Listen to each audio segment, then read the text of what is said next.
Welcome to Venky ముచ్చట్లు.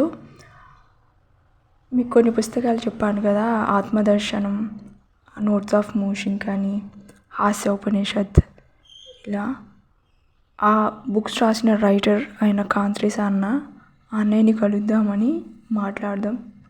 నా లైఫ్లో ఉన్న కొన్ని క్వశ్చన్స్, రెండు క్వశ్చన్లు ఉన్నాయి, వాటిని అడిగి క్లారిటీ తెచ్చుకుందామని వెళ్ళాను.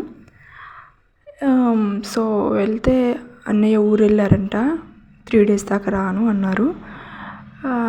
అలా వెళ్తున్న క్రమంలో వాళ్ళు ఒక పార్క్లో అయితే మొక్కలు పెంచారనమాట. ఆ పార్క్ కనిపించిన వెంటనే వెళ్ళి కాసేపు అటు ఇటు నడిచి కాసేపు అలా కూర్చొని అక్కడే ఉండి మళ్ళీ నేను రిటర్న్ అయితే వచ్చేసా. చూడండి ఎంత బాగుందో పచ్చగా. ఇదంతా అన్నయ్య వాళ్ళు పెట్టిన మొక్కలు, మీరు చూడండి.